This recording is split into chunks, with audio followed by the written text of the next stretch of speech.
Shalom. Puji Tuhan, wajah-wajah yang sumringah ya, penuh sukacita karena kita ada di dalam Tuhan Yesus Kristus. Saya senang ya, tadi saya mengikuti ibadah, saya berimajinasi saudara.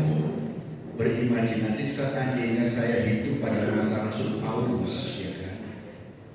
Saya bisa mendengar Rasul Paulus berkata ketika dia tengok ke kanan, jangan menganggap dirimu muda, ya kan. Dan ketika menengok ke kiri, jangan menganggap dirimu itu tua, ya gitu. Karena kita suatu kolaborasi, yang sebelah kanan saya muda-muda, yang sebelah kiri, yang sebelah kanan generasi Z, ya kan, sebelah kiri generasi apa? Tapi luar biasa, kan saudara semuanya jemaat Tuhan, jangan menuntut untuk mana goyangnya, ya jangan dituntut ya. Nanti badannya remuk kabin, nanti kalau itu goyang-goyang sesuai dengan kapasitasnya ya, dan tapi hati yang tulus untuk memuliakan melayani Tuhan itu yang luar biasa. Kita harus batasi, jangan kita menuntut seperti membandingkan harus seperti anak muda seperti itu. Betul semangatnya.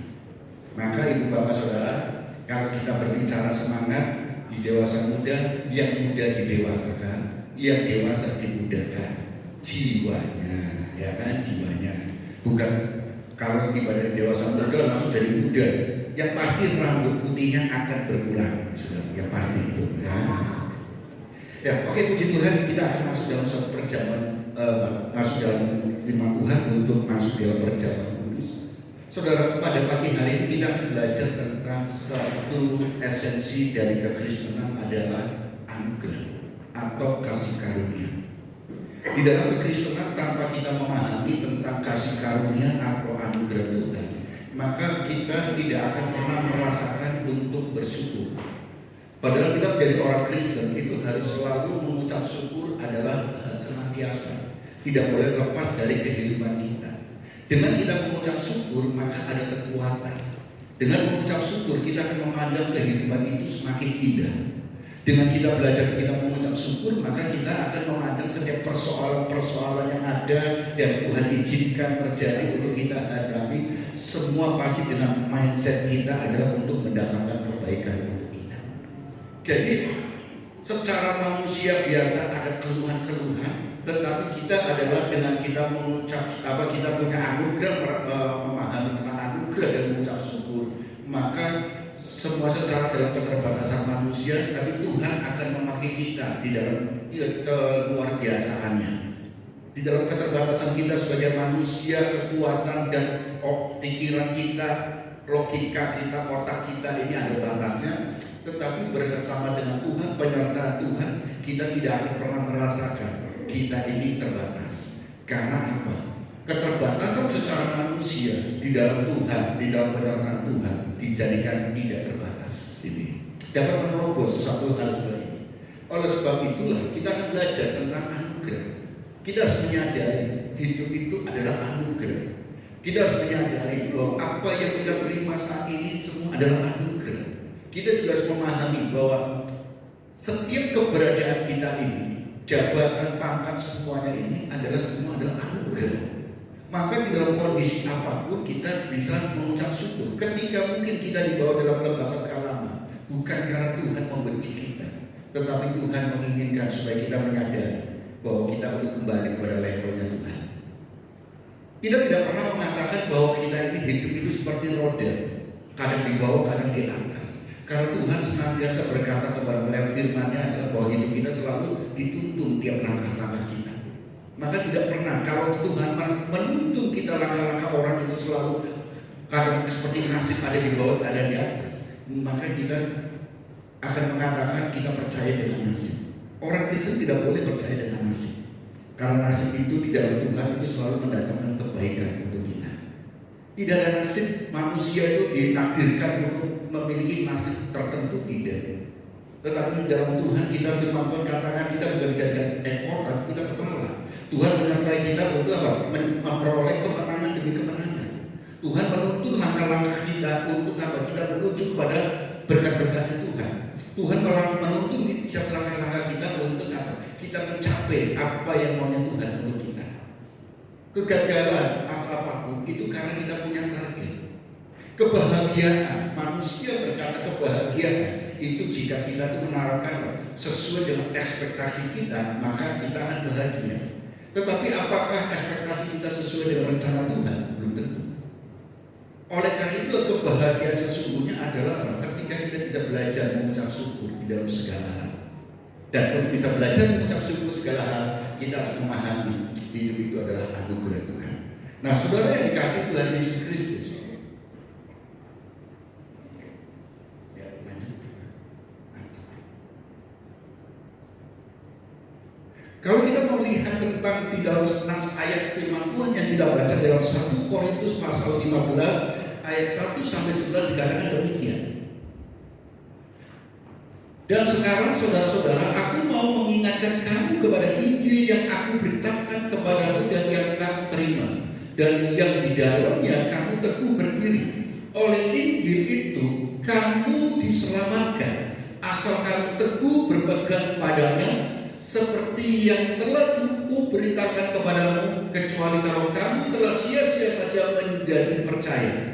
Sebab yang sangat penting dan telah kusampaikan kepadamu, yaitu apa yang telah kuterima sendiri, ialah bahwa Kristus telah mati karena dosa-dosa kita, sesuai dengan kitab suci, bahwa Ia telah dikuburkan dan bahwa Ia telah dibangkitkan pada hari yang ketiga sesuai dengan kitab suci, bahwa Ia telah menampakkan diri kepada Kefas dan kemudian kepada ke-12 muridnya. Sesudah itu Ia menampakkan diri kepada lebih dari 500 saudara sekaligus. Kebanyakan dari mereka masih hidup sampai sekarang, tetapi beberapa di antaranya telah meninggal. Selanjutnya Ia menampakkan diri kepada Yakobus, kemudian kepada semua rasul, dan yang paling akhir dari semuanya, Ia menampakkan diri juga kepadaku, sama seperti kepada anak yang lahir sebelum waktunya. Karena aku adalah yang paling hina dari semua rasul, bahkan tidak layak disebut rasul. Sebab aku telah menganiaya jemaat Allah. Tetapi karena kasih karunia Allah, aku dianugerahkannya kepadaku tidak sia-sia. Maaf ulangi. Tetapi karena kasih karunia Allah, aku adalah sebagaimana aku ada sekarang. Dan kasih karunia yang dianugerahkannya kepadaku tidak sia-sia. Sebaliknya, aku telah bekerja lebih keras daripada mereka semua. Tetapi bukannya aku, melainkan kasih karunia Allah yang menyertai aku. Sebab itu baik aku maupun mereka, demikianlah kami mengajar dan demikianlah kamu menjadi percaya. Amin. Ibu, bapak, dan saudara yang dikasihi Tuhan Yesus Kristus, ini adalah satu pengakuan dari Rasul Paulus tentang bagaimana dia memahami tentang anugerah atau kasih karunia. Karena ketika dia belum memahami tentang kasih karunia atau anugerah, maka dia tidak pernah mengatakan bahwa dia adalah hidupku bukan aku dan aku lagi, tetapi Kristuslah yang hidup. Karena ketika dia menyadari tentang kasih karunia atau anugerah, dia akan menganggap dan dia merasakan bahwa semuanya itu karena kepandaiannya. Apa yang diperoleh oleh Rasul Paulus semuanya adalah karena jabatannya. Semua yang diperoleh Rasul Paulus semua adalah karena koneksi atau dia memiliki seorang guru yang luar biasa. Semua yang diperoleh Rasul Paulus sebelum dia bertobat semuanya adalah karena hebat dan kuat dan gagahnya dia. Tetapi ketika kita melihat ketika Paulus percaya kepada Tuhan, ditangkap oleh Tuhan, dia merasakan dirinya apa? Aku tidak layak di hadapan Tuhan. Karena semuanya itu karena apa? Tuhanlah yang melayakkannya. Dari cara hidup yang sia-sia dikatakan firman Tuhan, karena aku adalah yang paling hina dari semua rasul, bahkan tidak layak disebut rasul, sebab aku telah menganiaya jemaat Allah.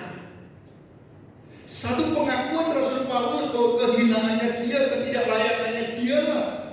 Tapi justru karena kasih karunia Tuhan, maka dia menjadi seorang rasul. Dia menyadari bahwa semua yang sekarang dia miliki itu adalah karena apa? Karena kasih karunia.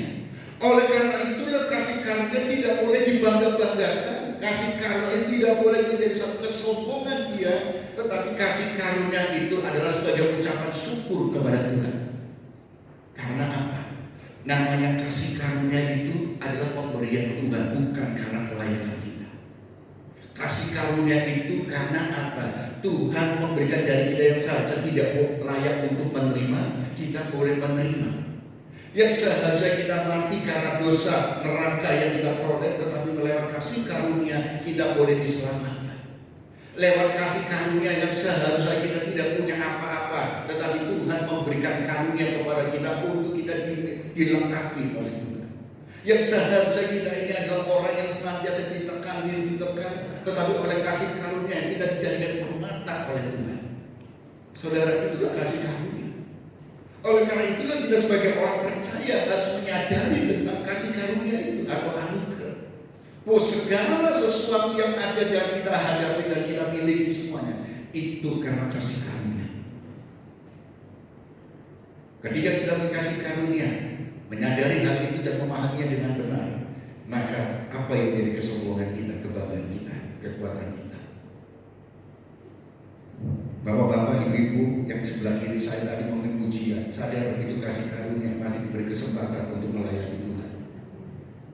Jadi jangan kita membatasi, aku wis tua, gak boleh, sudah gak ini lagi, gantian. Enggak, ketika Tuhan kita masih mampu, buktinya suaranya bagus-bagus, semangatnya. Tadi saya katakan, jangan untuk goyangnya, jangan ya, nanti berabe nanti. Sesuai kapasitasnya. Maka nanti saya minta mungkin kapan anak-anak remaja dari generasi nanti yang remaja kemudian di sebelah kiri saya, yang usia-usia di sebelah kanan saya, jadi tukar tempat. jadi nanti suatu saat saya akan ini Pak. Yang sebelah kiri saya adalah anak-anak remaja pemuda yang ini. Yang sebelah kanan saya nanti akan dikoordinir oleh apa? Johnny All-Star ya. Di sebelah kanan saya nanti, jadi nanti choirnya itu orang-orang yang apa? Yang usia-usia emas. Ya nanti kita akan melihat bagaimana kolaborasinya. Yang di sini kita nuntut untuk bergoyang, sebelah kanan ojo goyang tadi seperti tadi ya, nanti berabe ya kan. Itu dapat tangan-tangan aja yang gini gitu ya. Jadi ada kolaborasi yang indah karena gereja Tuhan yang itu adalah gereja yang semua elemen di dalam jemaat itu, baik dari usia anak sampai pada usia itu, seluruh jemaat itu untuk bergerak bersama, untuk apa? Saling melayani satu dengan yang lain sesuai dengan apa? Karunia talenta yang Tuhan berikan pada masing-masing. Karena setiap orang itu punya kasih, Tuhan taruh talenta dalam dirinya, entah itu 1, 2, 3, semua Tuhan kasih. Tinggal kita tuh bisa mempertanggungjawabkannya atau tidak. Nah, saudara yang dikasih Tuhan Yesus Kristus, oleh karena itu, kalau kita lihat hanya oleh kasih karunia Tuhan, maka Rasul Paulus katakan demikian. Dia menyadari dari kehinaan dia, ketidaklayakan dia sebagai penganiaya jemaat, hidup berpada peraturan-peraturan karena dia seorang ahli Taurat. Dia menyadari bahwa semuanya adalah sia-sia. Rasul Paulus menyadari bahwa dia di dalam Tuhan sudah diselamatkan. Karena kasih karunia itulah yang menyelamatkan. Paulus menyadari bukan karena jerih lelahnya dia untuk memperoleh surga atau keselamatan, bukan karena kehebatannya dia yang membuat dia itu masuk surga, bukan karena kepintarannya dia, kepandaian dia sehingga dia masuk surga, tetapi karena kasih karunia Tuhan atau anugerah Tuhan yang dia diselamatkan. Yang kedua, dia menjadi hambanya dari kehinaan, dari ketidaklayakan, sehingga dia tidak layak dari bandingan rasul-rasul yang lain. Dia mengatakan, aku rasul yang paling tidak layak dan aku yang paling hina. Tetapi oleh kasih karunia, dia katakan, aku menjadi hambanya, menjadi seorang rasul. Selanjutnya, dari dia orang yang lemah secara manusia dan emosional, tidak bisa menahan emosinya, sehingga menjadi pribadi yang emosional, penganiaya jemaat, orang yang mungkin bengis karena dia menganiaya jemaat. Bagi dia adalah menganiaya jemaat itu suatu ibadah untuk memperoleh surga. Bagi Paulus sebelumnya dia katakan bahwa dia adalah ketika dia adalah orang emosional, merasa dirinya pandai karena dia seorang ahli Taurat, maka ketika dia berdebat ataupun dia mengajar, dia akan mencari menang atau kalah. Di dalam perdebatan orang yang menggunakan kegagalannya untuk pamer seringkali akan menggunakan apa? Yang penting lawan itu kalah. Sehingga debat dan debat akhirnya untuk menunjukkan bahwa aku ini pintar, aku ini hebat, aku ini pandai. Sehingga apa? Muncullah kesombongan. Sadar atau tidak sadar kita kadang-kadang terbawa demikian. Apalagi yang dulu sekolah-sekolah teologi, kadang merasa diri kita itu pintar. Dan sudah sadar ketika saya di asrama pun juga kita merasa kalau aku bisa berdebat itu senang rasanya. Tetapi ketika kita dalam perjalanan waktu, kita belajar firman Tuhan bukan untuk diperdebatkan, tapi kita belajar firman Tuhan untuk kita lakukan. Oleh karena itulah kalau kita menyadari, karena kita bisa belajar firman Tuhan, diberi kesempatan untuk studi, untuk kuliah, baik itu sekolah teologi ataupun kita sekolah di bidang-bidang yang lain, ataupun kita bekerja di bidang lain diberkati apa, maka kita akan katakan, kalau kita menyadari itu semua kasih karunia, maka bukan untuk mencari kesombongan ataupun untuk menjadi kebanggaan. Tetapi kita, apa yang kita miliki, apa yang Tuhan titipkan kepada kita, apa yang Tuhan berikan kesempatan untuk kita, bukan untuk jadi sombong, tetapi untuk kita lakukan, untuk kita memuliakan Tuhan. Inilah sehingga Rasul Paulus katakan ia kuat dan bertahan sampai pada akhir hidupnya. Ketika kita menyadari bahwa diri kita adalah hidup karena kasih karunia Tuhan, maka sepanjang perjalanan hidup kita, proses kehidupan kita, baik itu kita dianggap sebagai perlombaan seorang pelari, baik itu sebagai seorang petani, ataupun kita sebagai seorang prajurit, maka semua kita bisa bertahan sampai akhir, sampai pada kemenangan yang Tuhan taruh, mahkota yang Tuhan berikan kepada kita. Itu semua adalah kasih karunia. Kita akan bertahan dengan Tuhan. Sehingga kesadaran kita ini di gereja, kita ini melayani, itu semua adalah kasih karunia. Jangan menggunakan, ketika kita menggunakan standar perasaan kita, maka itu akan kata aku ini yang menjadi standar. Kalau tidak sesuai dengan aku, maka itu adalah keliru. Kalau kita menggunakan menyadari bahwa semua adalah kasih karunia, maka standar yang kita gunakan adalah standar Tuhan. Apa yang Tuhan mau untuk hidup kita? Bukan kita berkata semua harus tahu apa yang menjadi keinginanku atau perasaanku. Orang harus tahu perasaanku ketimbang yang lain, saudara. Maka kita akan mengatakan di dalam suatu komunikasi keluarga atau dengan sesama, maka akan selalu muncul ada kebersamaan, kata saling. Saudara, mungkin saudara ingat ya, ketika minggu pertama saudara, ketika kita selalu saksi bulan, angin tidak punya KTP. Mungkin saudara ketika minggu pertama kita ibadah, semua saling tengok kanan tengok kiri. Sesuatu makanan yang dirindukan dan enak kalau dimakan, sedap. Tetapi ketika muncul baunya, orang menghindari semuanya. Ketika hari Minggu, kalau salah minggu pertama, di akhir menjelang ibadah, tak lihat ke kanan kiri itu saling tengok kanan tengok kiri. Saya yakin percaya mereka menuju sebelah kanan kiri, sopo sing itu. Ingat gak belum minggu pertama bau apa? Aku yakin saudara itu tengok kanan kiri, itu sebelahku ngentut, sebelahku ngentut, ya kan pasti kan? Ayo sadar. Terus ada menyimpulkan, wah ini AC-nya bocor, kasihan ini pojoni ini, AC-nya sampai bocor, baunya sampai apa? Baunya itu, ya kan pete. Semua saling mencurigai saudara. Bahkan saudara, saya di mimbar aja saya mulai mencurigai. Kebetulan sebelahku ada singer sama saudara Ivana. Itu Ivana gue kok mentutnya ternyata Ivana juga sama. Pagem iki ngentut iki. Dan aku mendengar juga di sana juga. Posuki ya itu di depan iki ngentut iki depannya. Karena yang bawa ke sini itu semua kencang saudara ke sini. Ada wah, ada berpendapat gini. Waduh, ini ada orang yang maaf. Biar di celana bau makan pete ini sehingga baunya luar biasa semua. Satu gedung saya yakin semua itu saling menuduh siapa baunya itu dari mana ini ya kan? Menuduh kanan kiri, menuduh kanan sana sering segala macam, saling menuduh.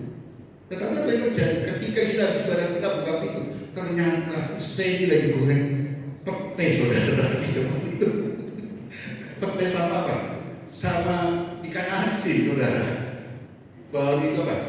sumber masalahnya itu ketahuan. Ternyata kita sudah menuduh sana sini, kita dengan penciuman kita langsung bukan mencari sumbernya, tetapi kita sudah menyalahkan orang dulu di sini sana sini.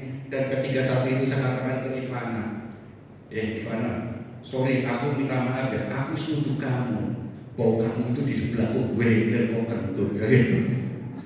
Dan pengakuan dosa juga Ivana, iya kok, aku yang nuduh pakai ngentut saudara. Jadi saya mengaku saudara. Nah, saya ingin ingatkan kepada ibu bapak semuanya pagi hari ini. Jika ibu bapak kemarin pada minggu pertama untuk menuduh sebelahnya kan untuk minta maaf, saudara.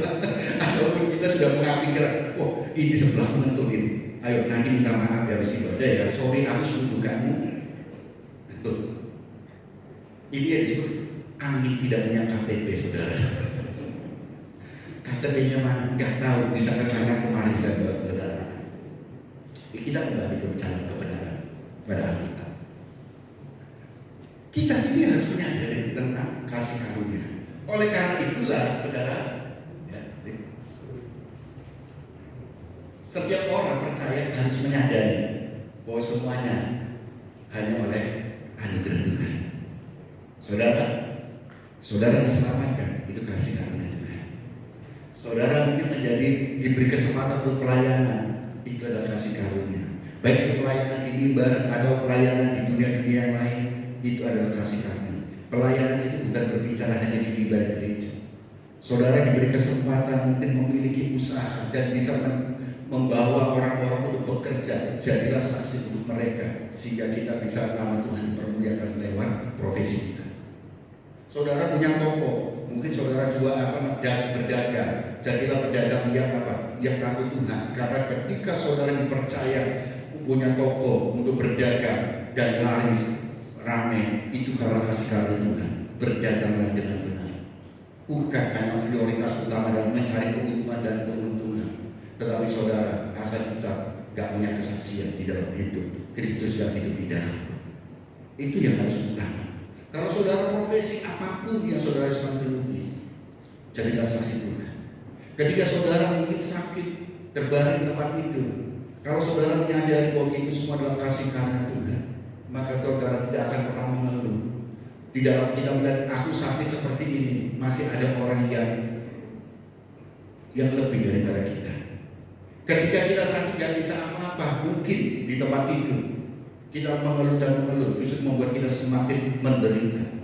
Kita harus bersyukur dan mengucap syukur kepada Tuhan bahwa di dalam kelemahanku inilah ketika kita di dalam kondisi kita sakit, Tuhan masih memberikan kesempatan. Mungkin Tuhan memberikan waktu kepada kita untuk berubah. Ada cara hidup kita yang lama yang mungkin tidak benar di hadapan Tuhan. Kita merenung, kita berintrospeksi diri, dan kita ubah cara hidup kita.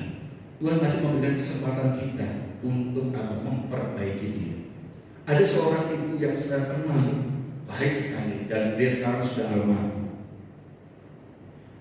Dia ini adalah orang yang sangat-sangat kalau melayani itu luar biasa. Jam 2 malam ditelepon udah keluar ke rumah sakit, dia jalani semua. Ke Karangmenjangan, ke Ajusada, kemana rumah sakit, sampai keluar kota pun, mamanya pernah sama saya ke Babat itu kan. Dia hanya untuk nengoki orang yang dikucilkan oleh tetangga-tetangganya karena kena kusta. Dia punya uang yang penyakit kusta ini, tetapi uang ini tidak berlaku. Karena ketika dia beli di warung, warungnya gak mau menerima pembeliannya dia. Karena dia takut ketularan uang itu mengandung virus bakteri kusta.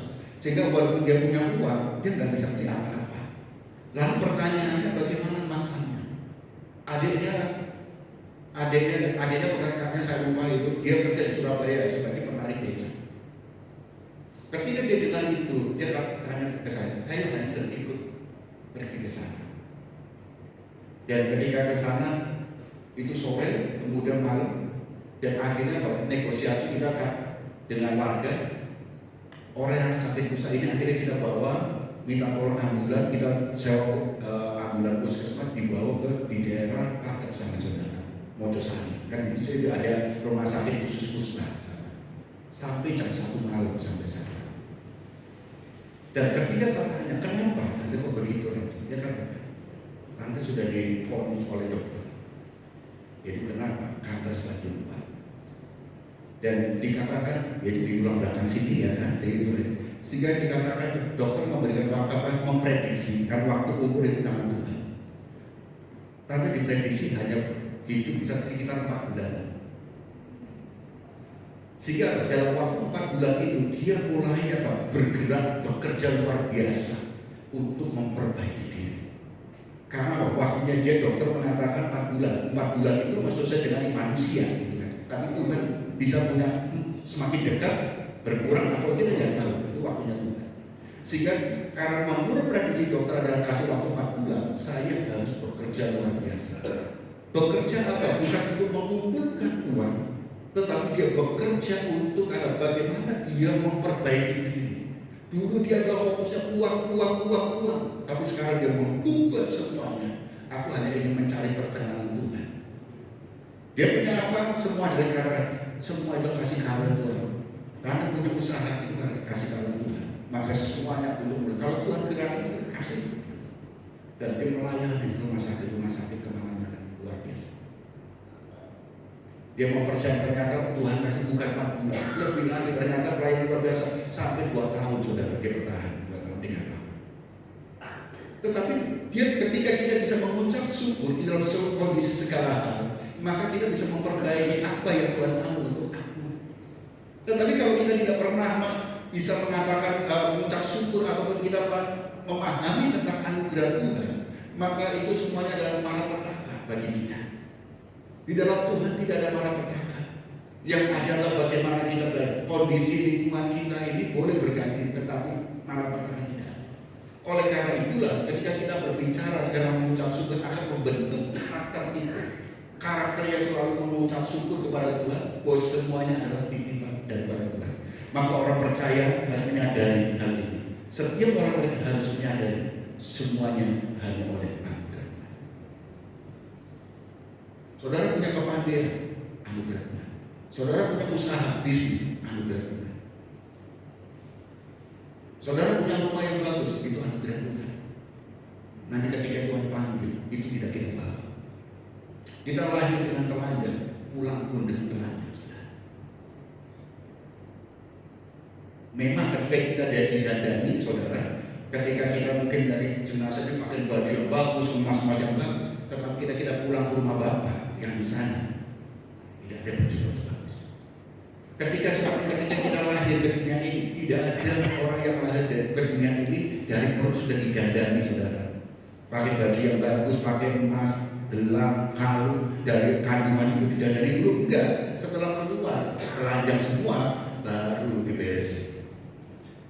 Sama ketika kita pulang ke rumah ke Bapak, nanti memang dipersiapkan didandani. Nanti ketika kita sudah lepas tidak ada. Oleh karena itu kesadaran bahwa hidup itu adalah kasih karunia harus kita miliki. Ya kan? Saudara, apa yang dikerjakan oleh anugerah Tuhan atau kasih karunia? Ya kan? Yang pertama adalah kita diselamatkan oleh anugerah Tuhan. Anugerah Tuhan akan membawa kepada keselamatan. Di dalam firman Tuhan dikatakan, kalau kita melihat di dalam Efesus pasal 2 ayat 8, sebab karena kasih karunia kamu diselamatkan oleh iman. Itu bukan hasil usahamu, tetapi pemberian Allah. Di dalam 1 Korintus pasal 15 ayat 9 dan 10 dikatakan demikian juga. Karena aku adalah yang paling hina dari semua rasul, bahkan tidak layak disebut rasul, sebab aku telah menganiaya jemaat Allah. Tetapi karena kasih karunia Allah, aku adalah sebagaimana aku ada sekarang, dan kasih karunia yang dianugerahkan kepadaku tidak sia-sia. Kesadaran bahwa diri kita ini diselamatkan karena kasih karunia itu sangat penting. Bukan karena hebat kita, bukan karena gagah kita, bukan karena kuat kita, atau bukan karena pangkat jabatan kita. Semuanya tidak berbanding dengan keselamatan kita. Kalau keselamatan itu berdasarkan kekuatan, harta dan segala macam, maka orang miskin, orang yang tidak punya masuk neraka semua. Hanya orang-orang kaya. Dan ini pernah terjadi dosa gereja pada masa gereja Katolik Roma. Bagaimana ketika negara, agama dijadikan alat negara. Ketika negara membutuhkan uang, maka agama dijadikan satu alat untuk apa? Untuk mencari sumber pendanaan untuk pemerintahan. Maka agama dijadikan, gereja Katolik Roma pernah melakukan satu dosa dengan apa? Surat pengampunan dosa. Dan surat pengampunan dosa itu dibeli dengan sejumlah milik uang. Semakin orang mengumpulkan surat-surat ini dengan banyak, maka dia akan diselamatkan. Jadi keselamatan itu karena kamu sudah membeli surat pengampunan dosa dengan harga berapa, maka kamu sudah memiliki sertifikat untuk diselamatkan. Saudara, dan ini juga mengadopsi dari apa? Di dalam masa perjanjian yang lama, dalam kehidupan Yahudi, Yudaisme. Bagaimana keselamatan, pengampunan dosa, perdamaian itu selalu identik dengan korban-korban sembelihan dan bakaran. Dan di bait suci, kalau kita ada di bait Allah, semua orang untuk datang di Yerusalem, dia akan membeli binatang untuk disembelih dan dibakar. Maka di sana kalau kita lihat dalam tabernakel, dalam bait Allah itu ada satu wilayah pintu, itu tempat orang itu berjualan binatang-binatang untuk korban. Dan kenapa Tuhan Yesus itu ketika melihat itu marah, dan Yesus katakan, rumahku jangan jadikan sarang penyamun. Karena disitulah banyak orang itu menjual binatang, di situ dijual. Kemudian dijual 10 peralatan sembayangan di bait Allah. Tetapi persoalannya bukan binatang atau apanya, tetapi terjadi satu monopoli. Orang tidak boleh untuk berkorban, untuk korban sembelihan atau bakaran, tidak boleh bawa binatang dari kampungnya, tidak boleh. Harus beli di situ. Semua peralatan sembahyang tidak boleh dibawa dari daerahnya atau dari rumahnya, harus beli di pasar itu. Dan mata uang yang digunakan tidak boleh mata uang di daerah-daerah itu berlaku, nggak boleh. Yang berlaku jadi untuk beli binatang di situ harus uang dari mungkin uang dinar, uang apa, uang kali atau segala macam uang di wilayah-wilayah itu tidak berlaku, harus ditukarkan dulu dengan mata uang yang berlaku di bait Allah itu. Sehingga mereka akan dengan entengnya, dengan mudahnya dia akan menaikkan nilai tukarnya, kursnya. Kalau mata uang ini, enggak, harus beli. Untuk beli binatang di situ, uangnya adalah uang yang ditukarkan di situ. Sehingga tuh, ketika Tuhan Yesus bilang itu, dia menjungkir balikan meja penukaran uang. Karena apa? Di situ dijadikan sarang penyamun. Bagaimana orang untuk beribadah dijadikan malah diperas di situ. Uang yang dibawa situ kan dengan nilai diturunkan sehingga dirugikan untuk beli binatang di situ. Binatang itu harganya juga sudah dinaikkan selangit, sehingga terjadi mereka untuk mencari keuntungan di atas penderitaan orang. Saudara, oleh karena itulah keselamatan itu bukan berbicara tentang apa yang kita punya, tetapi keselamatan itu adalah anugerah Tuhan. Jadi itu keadilan Tuhan. Tidak semua orang yang jadi keselamatan bukan berdasar kuat gagah apa yang kita punya, tetapi keadilan Tuhan. Semua di hadapan Tuhan sama. Cuma kepercayaan Tuhan yang harus kita kelola masing-masing sesuai dengan kapasitas kita. Saudara diberi harta, kelola dengan benar. Saudara diberikan istri, suami, anak-anak yang manis-manis. Ayo bentuklah keluarga yang harmonis untuk menjadi alat kesaksian Tuhan. Di pandemi kita melihat ya, di Sabtu kemarin khotbah tentang bagaimana untuk anak-anak segala namanya kita pada pandemi Tuhan memberikan apa? Pencobaan bisa jadi suatu potensi, saudara, pengembangan potensi untuk naikkan level. Benar. Ketika pandemi itu kan banyak orang ekonomi goyah, tetapi potensi itu keluar dari orang yang malas masak jadi senang masak. Dan ada juga kalau kita lihat pasangan-pasangan sebelum pandemi orang itu malas, yang eksekutif muda itu mau menikah tapi nggak mau punya anak basi, ya aku cukup satu. Tapi ketika pandemi kita lihat, penelitian mengatakan, survei mengatakan angka kehamilan dan angka kelahiran tinggi, saudara. Artinya apa? Di dalam pandemi itu, pencobaan itu positif, tetapi potensi untuk bikin anak itu tinggi, saudara. Potensinya meningkat luar biasa. Anaknya, kalau kita lihat di survei, dipeneliti di surat kabar, angka kehamilan naik, angka kelahiran naik. Karena apa? Bekerja di rumah masing-masing. Oleh karena itu kita harus mensyukuri semuanya. Ketika kita mensyukuri, maka akan indah, saudara. Ya, kekristenan ini seluruhnya diwarnai oleh anugerah Tuhan. Itu harus kita sadari bahwa kekristenan itu ada diwarnai oleh anugerah Tuhan. Tanpa ada anugerah tidak ada kekristenan. Ini yang berbeda Kristen dengan keyakinan-keyakinan yang lain. Kristen itu adalah walaupun kita hidup di dalam penganiayaan, tetapi anugerah Tuhan itu memberikan kita kekuatan. Istilah Kristen di dalam di jemaat Antiokhia pertama kali muncul istilah Kristen adalah artinya orang yang dikucilkan, saudara. Kristen itu artinya orang yang dihina, orang yang berbeda dengan umumnya, orang yang minoritas pada umumnya. Itu adalah Kristen. Penganiayaan, penghinaan, bullying itu semua terjadi pada masa itu dari zaman Kristen itu sudah ada. Tetapi kasih karunia Tuhan itulah yang memampukan orang-orang Kristen pada waktu itu bertahan. Jadi kekristenan itu tidak menawarkan satu berkat yang melimpah, tetapi di dalam salib Kristus itu ada kasih karunia anugerah Tuhan.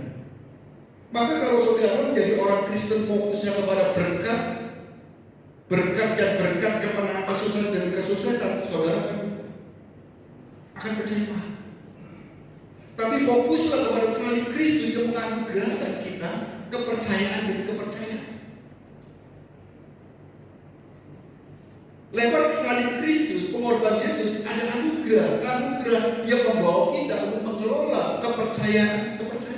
Baik itu harta, jabatan semuanya, pangkat semuanya dikelola dengan baik.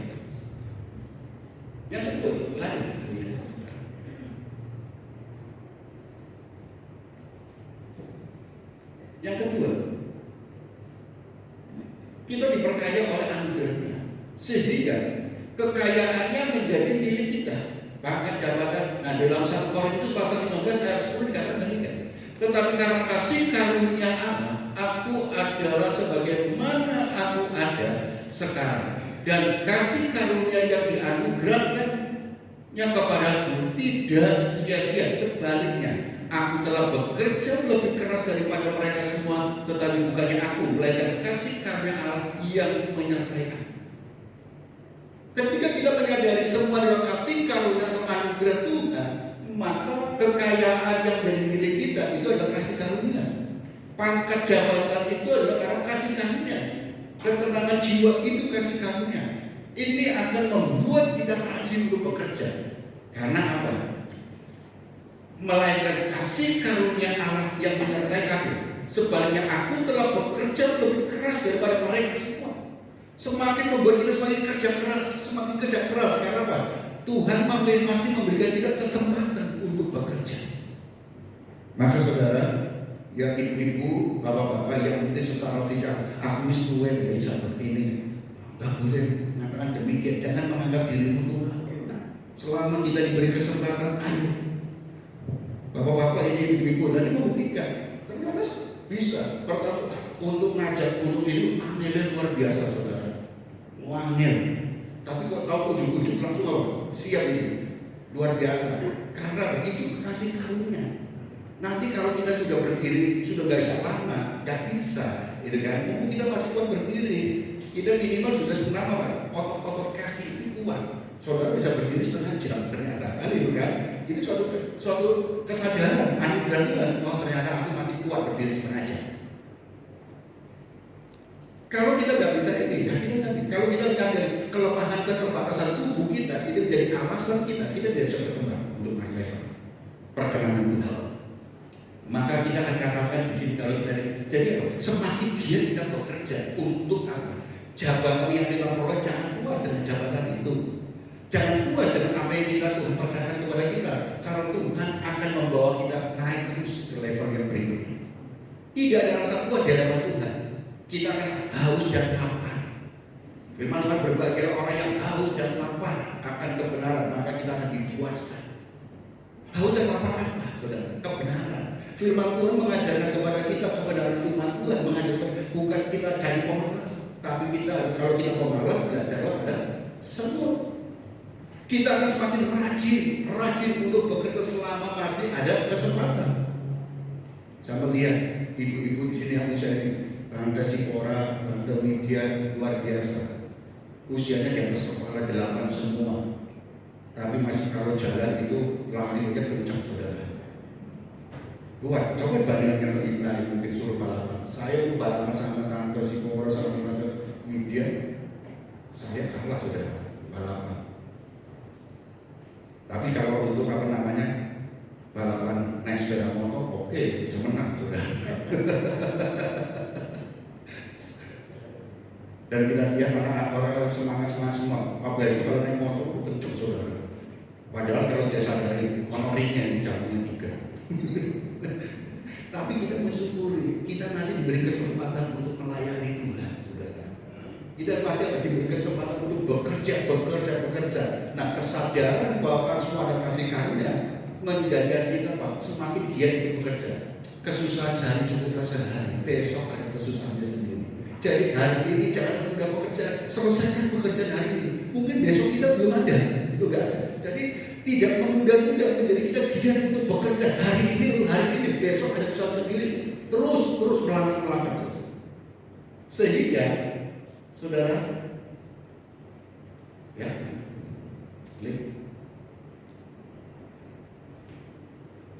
ketika saudara punya ambisius, maka saudara sedang mencuri kemuliaan Tuhan. Apa bedanya ambisi dengan ambisius? Ambisi itu adalah setiap orang harus memiliki ambisi. Ambisi itu adalah semangat, cita-cita. Aku ingin jadi ini, aku ingin seperti ini, aku ingin hidup seperti usahaku begini. Itu adalah ambisi. Tetapi ketika ambisius, engkau akan melakukan untuk mencapai ambisi saudara dengan berbagai macam cara. Baik itu yang benar, baik itu yang salah. Dan saudara akan hidup selalu dihantui oleh tujuan itu. Saudara, pada hidup kita adalah apa? Kita hidup, kita punya untuk melakukan kehendak Bapa. Bukan melakukan kehendakku, tapi kehendak. Ambisius, engkau akan melakukan untuk apa? Ambisiku, kehendakku. Tapi kalau ambisi, orang normal, orang percaya harus punya ambisi. Karena kita hidup itu apa? Selalu ada ide, ada kreatif untuk apa? Melangkah demi langkah. Kita punya keinginan. Tetapi semua kembali ke kehendak Bapa lah yang jadi. Tetapi ketika ambisius, kehendakku yang jadi.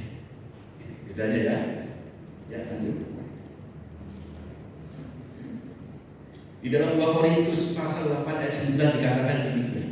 Di dalam terjemahan baru dikatakan, karena kamu telah mengenal kasih karunia Tuhan kita Yesus Kristus, bahwa Ia yang oleh karena kamu menjadi miskin, sekalipun Ia kaya, supaya kamu menjadi kaya oleh karena kemiskinannya. Saya bandingkan dengan terjemahan yang lain, yaitu firman Allah yang hidup FIU. Saudara tahu betapa Tuhan kita Yesus Kristus penuh dengan kasih dan kebaikan. Walaupun Ia sangat kaya, namun supaya dapat menolong saudara, Ia menjadi sangat miskin. Sehingga dengan menjadi miskin itu, Ia dapat menjadikan saudara kaya raya. Yesus yang kaya, sangat kaya, menjadikan dirinya miskin. Dia tidak mengagungkan kehormatannya, dia turun ke dunia. Sehingga dia bisa katakan, serigala punya liar, manusia tidak punya. Karena dirinya, Yesus sebagai manusia gak punya rumah. Untuk apa? Untuk memperkaya kita. Untuk memperkaya kita. Oleh karena itulah pangkat jabatan semua itu karena kasih karunia Tuhan yang dia menjadikan dirinya miskin untuk memperkaya kita. Semua adalah titipan Tuhan. Karena kasih karunia Tuhan lah menjadikan kita lebih lagi. Ya, lanjut. Perhatikan ini. Anugerah Tuhan bukan untuk mengikuti gaya hidupnya.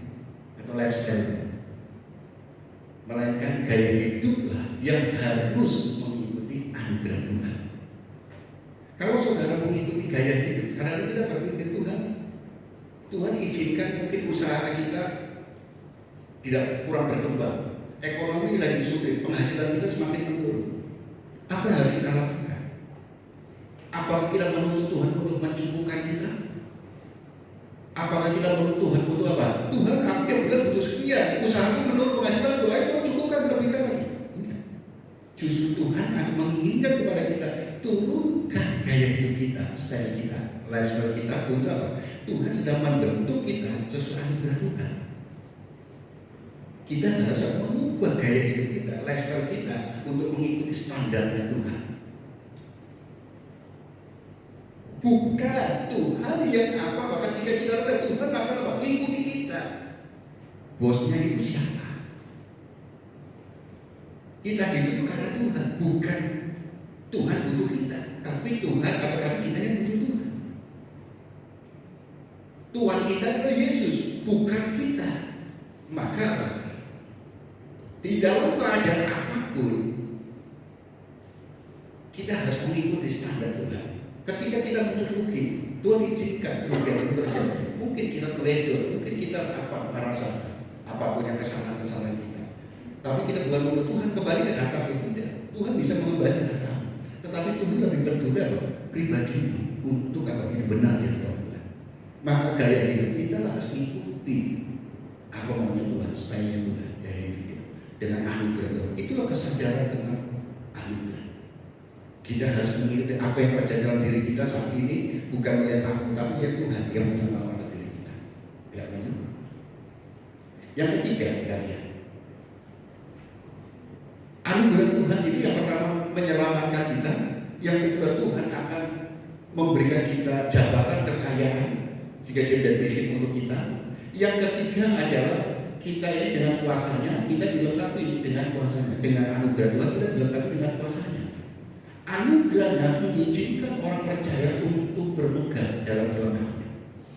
Di dalam 2 Korintus pasal 12 ayat 8-9 katakan, tentang hal itu aku sudah 3 kali berseru kepada Tuhan supaya utusan iblis itu mundur daripadaku. Tetapi jawab Tuhan kepadaku, cukuplah kasih karuniaku bagimu, sebab justru dalam kelemahanlah kuasaku menjadi sempurna. Sebab itu terlebih suka aku bermegah atas kelemahan, supaya kuasa Kristus turun menaungi aku. Ketika kita mungkin orang berpikir apa? Kamu sebagai rohaniwan, setan-setan harus diusir, kamu harus punya kuasa. Betul, Tuhan malah kita kuasa. Tapi Rasul Paulus tidak mengakui 3 kali, dia katakan 3 kali berseru kepada Tuhan supaya utusan iblis itu mundur daripadaku. Tetapi jawab Tuhan kepadaku, cukuplah kasih karuniaku bagimu, sebab justru dalam kelemahanlah kuasaku menjadi sempurna. Jadi jangan berpikir ketika setan pendeta itu bisa mengusiri setan. Kadang-kadang setan itu Tuhan izinkan untuk apa? Kita ini menjadi apa? Menyadari diri kita bahwa di dalam kelemahan pula, di dalam segala ini kasih karunia Tuhan itu kita menyadari semakin sempurna dalam kelemahan. Ingat khotbah minggu yang lalu, kedua minggu yang lalu, ya kan tanggal 10 minggu kedua, ya kan minggu kedua, Pak Henry Lo, musuh kita adalah apa? Darah dan daging, bukan penguasa-penguasa. Maka kalau saudara gemes dengan tetangga, dengan teman sesamanya, jangan dimusuhi. Musuhilah iblisnya yang menguasai, merasuki, mengintimidasi, ataupun bapak pembohong itu membohongi kita. Jangan orangnya. Maka kalau sampai kita jujur, jadi kalau mungkin ada orang yang gengger mau kita, usir depan setan duduk keluar, gitu kan? Jangan orangnya, ya kan? Kita orangnya itu adalah sesama, ini jiwa yang harus kita menangkan bahwa dia bertobat. Tetapi dia melakukan tindakan-tindakan kejahatan, tindakan yang tidak menyenangkan itu karena apa? Dia dirasuki atau dipengaruhi oleh tipu daya iblis. Jadi jangan musuhi sesama kita, musuhilah yang merasuki itu, yaitu iblis. Semua iblis itu memasuki semua anak-anak Tuhan, orang-orang tersebut untuk dibawa pergi, menjauh dari Tuhan, sehingga menjadi pengikut-pengikut iblis. Ketika menjadi pengikut iblis, maka tindakan-tindakannya tidak ada yang benar, selalu ingin menyakiti. Maka jangan musuhi, jangan membenci sesamamu.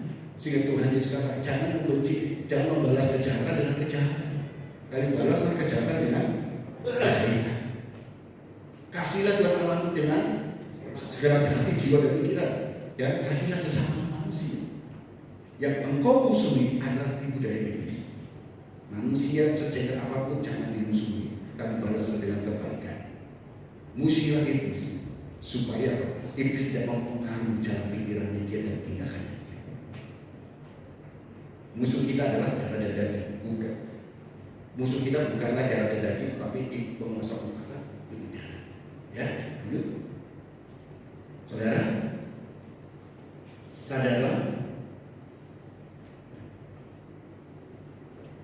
sebab itu terlebih suka aku bermegah atas kelemahan, supaya kuasa Kristus turun menaungi aku.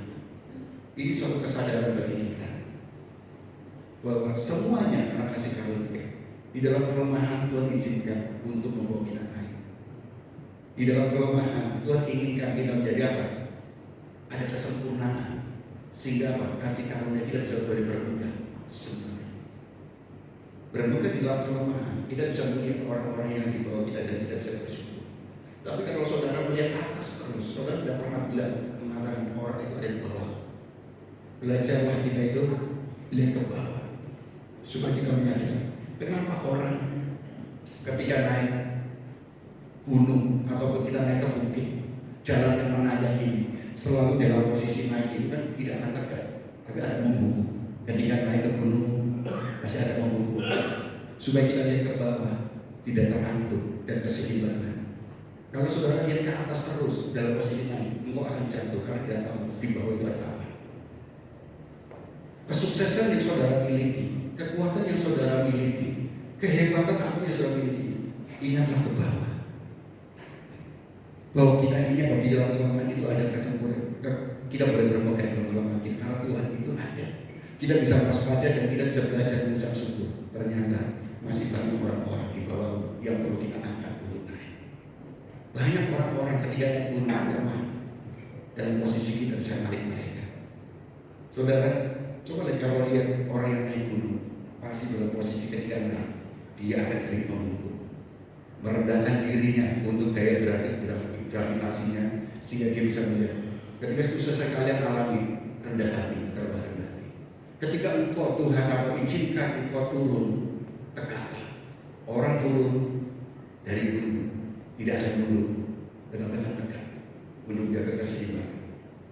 Ketika engkau di bawah mungkin izinkan turun dalam usaha saudara, dalam segala hal, tetaplah tegak karena Tuhan menyertai engkau. Jangan saudara minder, putus asa atau apapun, tetaplah tegak di dalam Tuhan. Amin firman Tuhan. Mari kita siapkan hati kita untuk masuk dalam perjalanan kudus. Haleluya.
sejenak untuk merenungkan kebenaran firman Tuhan tentang kasih karunia, hidup karena kasih karunia saja, dan lakukan pemberesan di hadapan Tuhan. Sebelum kita akan masuk ke perjamuan, kita akan makan roti dan minum anggur ini sebagai persekutuan tubuh dan darah Yesus Kristus. Silakan berdoa. Haleluya, haleluya. Mari kita mengucap syukur kepada Tuhan supaya berkat Tuhan yang akan menaungi ibu bapak dan saudara, kesehatan, pemulihan dari sakit ataupun ekonomi, semuanya boleh Tuhan pulihkan. Kalau saudara benar di hadapan Tuhan, lakukanlah pemberesan. Jika saudara ingin mendapat pengampunan dari Tuhan, ampunilah orang yang bersalah kepada saudara. Haleluya. Terima kasih. Angkat roti saudara yang ada dengan saudara, dan saya akan membacakan kebenaran firman Tuhan. Haleluya. Haleluya.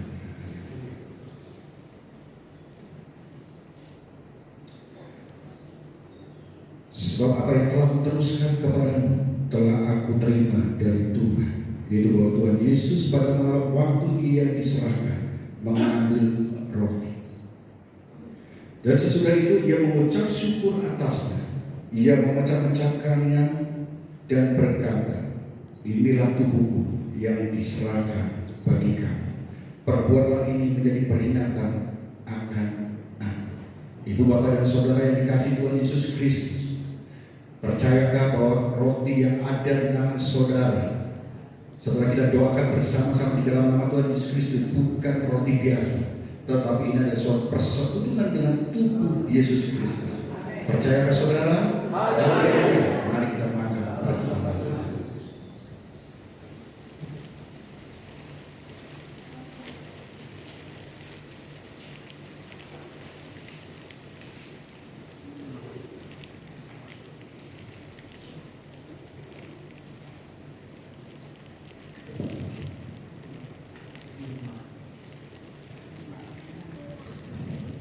Angkat cawan.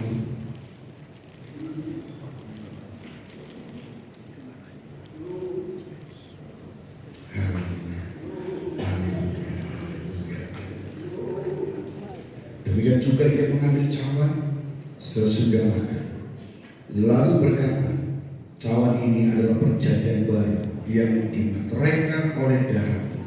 Perbuatlah ini setiap kali kamu meminumnya menjadi peringatan akan aku. Ibu bapak dan saudara yang dikasihi Tuhan, cawan yang ada tangan saudara bukan cawan biasa, bukan anggur biasa, tetapi ketika kita berdoa bersama-sama, ini adalah satu peringatan adalah persekutuan dengan darah Yesus Kristus. Ibu bapak dan saudara semua, percayakah bahwa anggur yang ada tangan saudara adalah persekutuan dengan darah Yesus Kristus? Haleluya. Mari kita minum.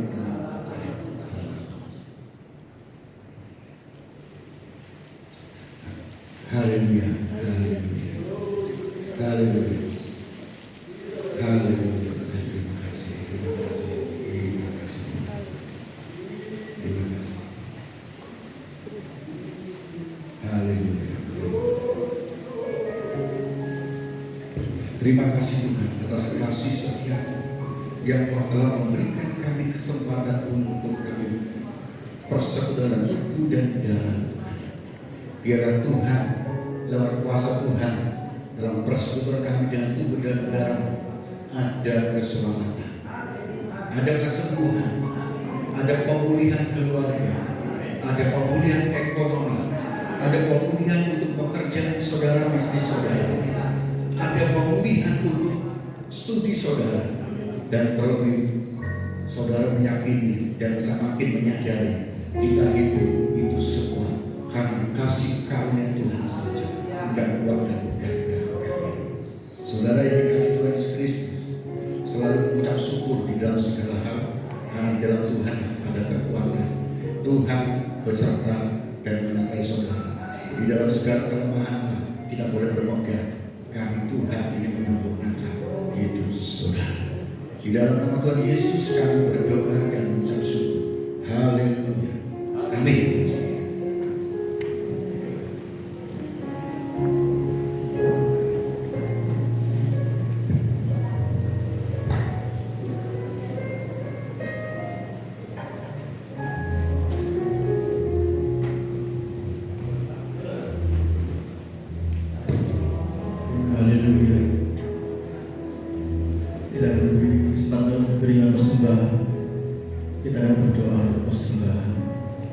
Terima kasih Tuhan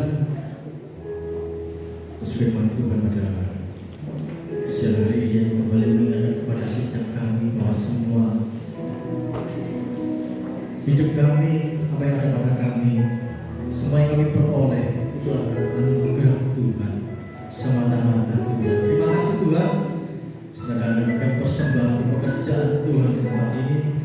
Tuhan sucikan, Tuhan kuduskan persembahan kami, Tuhan memberkati tangan-tangan yang memberi pekerjaan Tuhan di tempat ini, baik di kolektor pada pagi hari ini, persepuluhan, korban tantangan dan apapun juga, Tuhan memberkati kembali dengan berlipat kali ganda.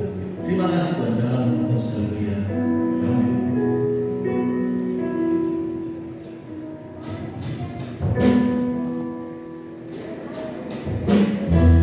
Yeah.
Puji Tuhan, terima kasih buat setiap persembahan dari Bapak Ibu semuanya. Biar Tuhan akan mengembalikan dengan berlipat kali ganda. Tuhan memberkati setiap kita semuanya. Ya. Juga atas nama jemaat pengurus mengucapkan banyak terima kasih buat Bapak Pembala yang sudah memberitakan kebenaran firman Tuhan pada hari ini. Kita langsung lihat jadwal ibadah sepekan yang ada di tempat ini. Bisa ditayangkan di LCD. Ya, dimulai hari Rabu. Dimulai hari Rabu di tempat ini pada pukul 17 sore ya, ada ibadah anak. Jadi saudara yang punya ponakan, cucu, anak yang usianya di bawah 12 tahun bisa diajak ke tempat ini karena di sini akan dididik, dibimbing oleh guru-guru pembina yang jempolan ya. Jadi bisa diajak ke tempat ini pada pukul 17 sore pada setiap hari Rabu. Lanjut hari Kamis ada doa malam di tempat ini pada pukul 19. Dilakukan secara on-site ya, nggak ada online lagi ya Pak ya. Pukul 19 di tempat ini ya. Diharapkan kehadiran dari semua Bapak Ibu di tempat ini bisa hadir bersama-sama kita doa malam di tempat ini. Dan pada hari Sabtu doa pagi pada pukul 5 pagi di tempat ini, dan dilanjut dewasa muda di tempat ini pada pukul 5 sore yang akan dilayani oleh PS Budiono Alisa ya. Sabtu 2 Maret di tempat ini ya, saudara juga bisa hadir bersama-sama kita ada di dewasa muda yang akan menjadikan setiap kita memiliki satu tadi seperti dikatakan Bapak Pembala, jiwa muda, semangat muda untuk terus bersama-sama kita melayani Tuhan ya.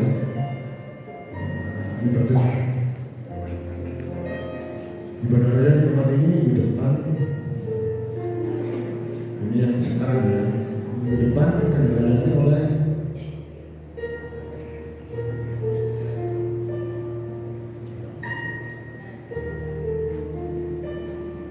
ya, belum bisa ditampilin Bapak PS Widianto ya, minggu depan ya, dilayani oleh Pendeta Widianto pada minggu 3 Maret jam 8 pagi di tempat ini.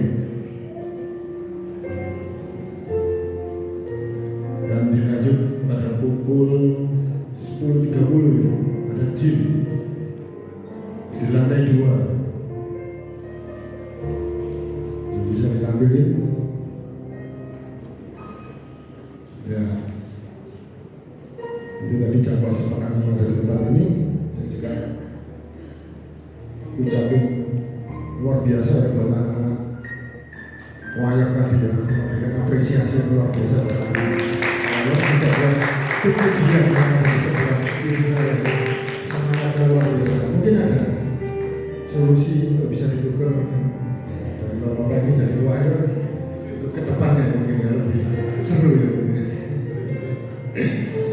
Kita langsung melihat B12 ya sebelum nanti kita panggil rekan-rekan kita yang berulang tahun pada bulan Februari. 1. Melayani satu sama lain dengan kasih Kristus. 2. Tolong. 3. Suka mengalah. 4. Suka memaafkan. 5. Sabar dan rukun. 6. Lemah lembut. 7. Hidup suci. 8. Bekerja dengan setia. 9. Rajin. 10. Jujur. 11. Sopan. 12. Berbuat segala sesuatu yang baik untuk memuliakan Tuhan. Filosofi pelayanan, hidup dengan iman, bekerja menurut panggilan. Filosofi doa, banyak doa, banyak berkat. Kurang doa, kurang berkat. Tidak berdoa, tidak berkat. Rahasia hidup dalam berkat Tuhan. Berilah hati untuk Tuhan, pikiran untuk Tuhan, waktu untuk Tuhan. Maka akan terjadi percaya dapat, pasti dapat. Ya, saya akan panggil beberapa rekan yang berulang tahun pada bulan Februari untuk maju ke depan. Nanti akan didoakan oleh Bapak Gembala sekaligus akan menerima sedikit souvenir.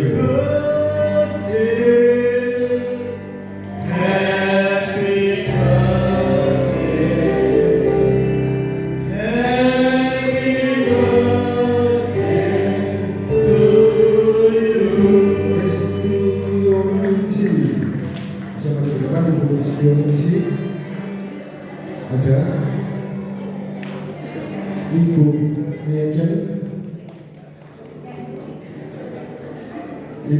Ibu Lilis Kartabinata, ada Ibu Jen, ada Bapak Sugianto, Ibu Pendeta Simona, Ibu Hana Mujiana, Ibu Rosiana, Ibu Emawati, Ibu Kristiana, Ibu Kristina nggak ada, Ibu Sus, Bapak Johannes Chandra, Saudari Leni, bisa sama-sama maju ke depan yang sudah dipanggil namanya. Happy birthday.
Ayo Sugi.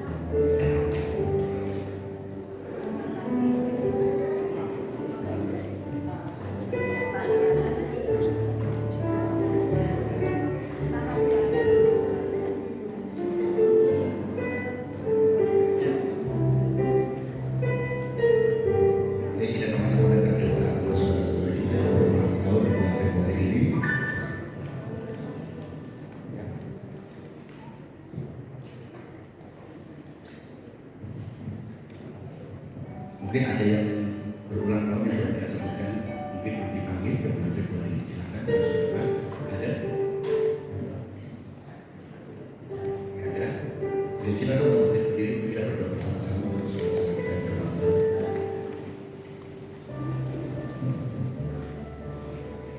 Di dalam nama Tuhan Yesus Kristus kami berdoa untuk rekan-rekan kami, saudara kami yang saat ini di bulan Februari bertambah usia.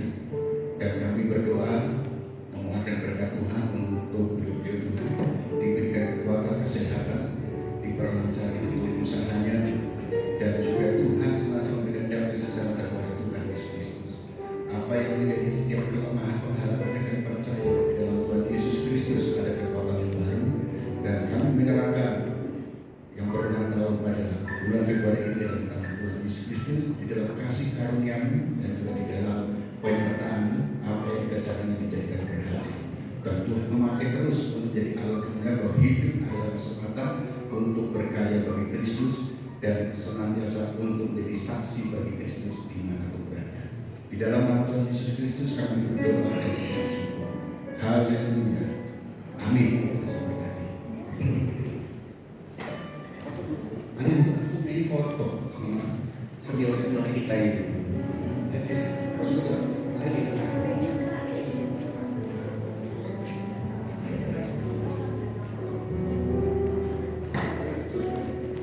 Yang cepat pulang dulu.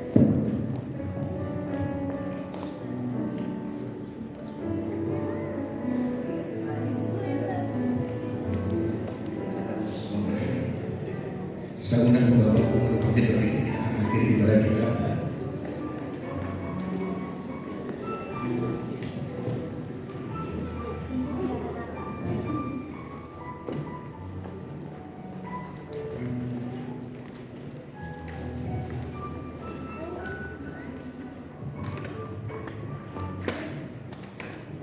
Semuanya kita akhiri ibadah kita di pagi hari ini.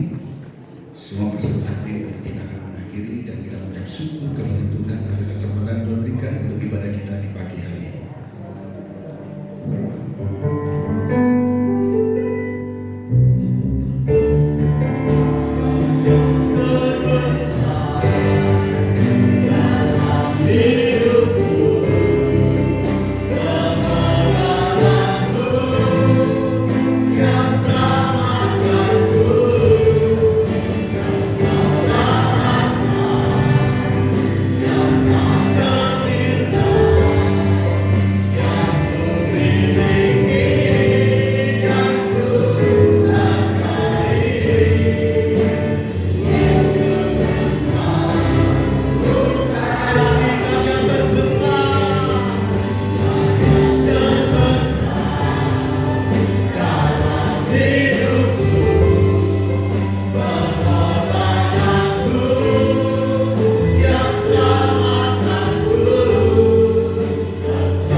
Melakukan setiap ekspresi jiwa kami untuk memuji dan menyembah Tuhan. Dan kami boleh diberikan kesempatan untuk dalam persekutuan ibadah raya yang indah dan masuk dalam perjamuan kudus, persekutuan tubuh dan darah Tuhan. Tuhan tetaplah memakai kami, tetaplah menyertai kami di dalam segala hal untuk kami tetap berkarya di dalam Tuhan. Di dalam segala hal apa yang kami alami, dalam segala hal apa yang kami jalani, semua adalah karena kasih karunia-Mu saja, anugerah-Mu yang besar untuk hidup kami. Oleh sebab itu Tuhan, ajar terus kami setiap kebenaran firman Tuhan dalam meneguhkan kami, menegur kami untuk kami semakin hari semakin benar di hadapan-Mu. Terima kasih Tuhan, dan kami bersyukur atas pelayan-pelayan Tuhan yang telah melayani Tuhan di pagi hari ini. Dari tim pujian, tim choir, musik, doa, belakang mimbar, asal, multimedia, soundman, ibadah anak, guru-gurunya, dan juga untuk pembina remaja, kami serahkan dalam tangan Tuhan. Apa yang menjadi jendela mereka untuk menyenangkan hati Tuhan di dalam berkarya bagi Tuhan, Tuhan senantiasa memberkati berlipat kali ganda. Dan untuk tangan-tangan yang telah mempersembahkan korban untuk pekerjaan Tuhan di tempat ini, Tuhan, apa yang mereka tabur pasti mereka akan memenuhi daripada Tuhan Yesus Kristus. Di dalam kelemahan tubuhmu, percayalah Tuhan akan memberikan pemulihan untuk kesehatan sehingga sembuh setiap kala. Di dalam perekonomian yang mulai lesu, percayalah pada waktunya Tuhan tidak pernah meninggalkan saudara. Saudara akan diberkati Tuhan. Tuhan menjagai terus perlindungan daripada Tuhan sungguh nyata untuk kami semua orang yang percaya kepada Tuhan.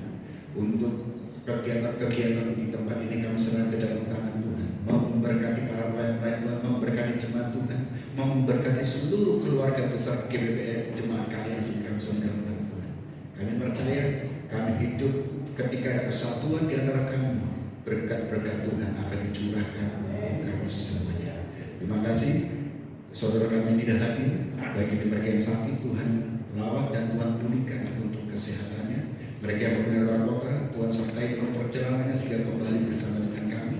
Yang mereka belum hadir karena ada persoalan ataupun ada masalah, Tuhan jamah hatinya untuk bersama-sama kembali bersama-sama dengan kami untuk beribadah dalam persekutuan di keluarga besar GBPS Jemaat Sawat Cabang Kaliasih ini.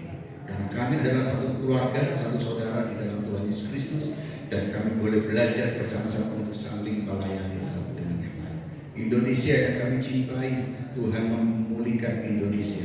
Pasca pemilihan, bila ada kesatuan di antara kami, yang kalah boleh legowo, yang menang tidak merasa jumawa, tetapi saling merangkul, bergandeng tangan, karena Indonesia membutuhkan putra-putri terbaik Indonesia untuk membawa kesejahteraan kemakmuran bangsa Indonesia. Dan kami percaya Tuhan, kami semua anak-anak Tuhan yang tinggal di Indonesia bersatu hati berdoa, ada damai sejahtera Tuhan turun di Indonesia ini. Terima kasih kota Surabaya juga kota yang kami cintai. Tuhan memulihkan dan Tuhan melindungi kota Surabaya, baik itu wali kota, wakil wali kota, semua jajarannya yang mengambil keputusan kebijakan, biarlah semua berpihak pada rakyat untuk kesejahteraan kami semuanya. Saudara kami yang saat ini mengalami musibah, baik itu bencana alam, tanah longsor, banjir, peperangan, kami berdoa Tuhan biarlah damai sejahtera turun ke atas mereka, penghiburan dari Tuhan nyata untuk mereka semua, sehingga mereka boleh dihiburkan, mereka tidak sendiri, tapi dengan bersama-sama kami saling mendoakan, saling mendukung, saling dengan yang ada pemulihan di antara mereka. Tuhan tidak pernah meninggalkan mereka, tetapi Tuhan akan senantiasa memulihkan, dan mereka semakin hari Tuhan akan pulihkan untuk semakin hari semakin lebih baik lagi. Terima kasih. Ini menjadi doa kerinduan kami, dan kami senantiasa belajar dan tak hentinya untuk mengingat akan ajaran Tuhan Yesus tentang doa Bapa kami. Bapa kami yang ada di surga, dikuduskanlah namamu, datanglah kerajaan-Mu, jadilah kehendakmu di bumi seperti di surga. Berilah kami pada hari ini makan kami secukupnya, dan ampunilah kesalahan kami seperti kami mengampuni orang bersalah kepada kami. Dan kami kasih kami